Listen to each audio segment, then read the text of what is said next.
BJP ಸರ್ಕಾರ ಇರುವುದರಿಂದ ಕೆಲವರು ಪ್ರಶ್ನೆ ಎಬ್ಬಿಸಿದ್ದಾರೆ. ಆದರೆ ತಿನ್ನುವವರಿಗೆ ತಿನ್ನುವ ಸ್ವಾತಂತ್ರ್ಯವಿದೆ. ಗೋವಾದಲ್ಲಿ ಬೀಫ್ ನಿಷೇಧ ಇಲ್ಲ ಎಂದು ಪ್ರವಾಸೋದ್ಯಮ ಮಂತ್ರಿ ರೋಹನ್ ಕೌಂತೆ ಸ್ಪಷ್ಟನೆ ನೀಡಿದ್ದಾರೆ. ಗೋವಾ ರಾಜ್ಯದಲ್ಲಿ ಬೀಫ್ ನಿಷೇಧಿಸುವ ಯಾವ ಪ್ರಸ್ತಾಪವೂ ಸರ್ಕಾರದಲ್ಲಿ ಇಲ್ಲ.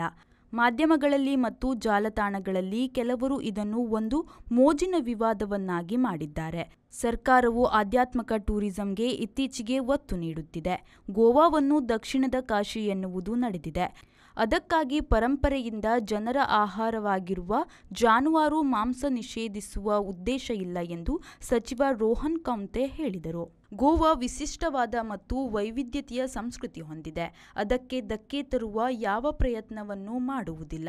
ನಮ್ಮ ಸಾಮಾಜಿಕ ಸೌಹಾರ್ದದಲ್ಲಿ ಆಹಾರವು ಹಾಸುಹೊಕ್ಕಾಗಿದೆ. ದಿವಾಲಿ, ಕ್ರಿಸ್ಮಸ್ಗಳಲ್ಲಿ ಪರಸ್ಪರ ಮನೆಗೆ ಹೋಗುತ್ತಿರುತ್ತಾರೆ. ಪ್ರತಿಯೊಂದು ಸಮುದಾಯದ ಆಚರಣೆಗಳನ್ನು ನಾವು ಗೌರವಿಸುತ್ತೇವೆ. ಅಲ್ಲದೆ ಪ್ರವಾಸೋದ್ಯಮ ಅಭಿವೃದ್ಧಿ ಎನ್ನುವುದು ಕೂಡ ವಿಭಿನ್ನ ಆಹಾರ ಸಂಸ್ಕೃತಿಗಳನ್ನು ಒಳಗೊಂಡಿದೆ ಎಂದು ಅವರು ಹೇಳಿದರು.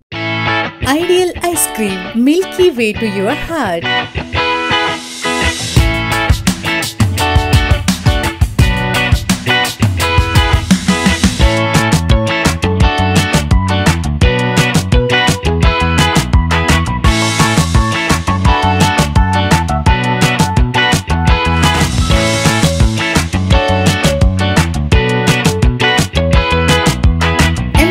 With a variety of fruits and flavored with rich crunch and chips, they treat your taste buds. Ideal ice cream.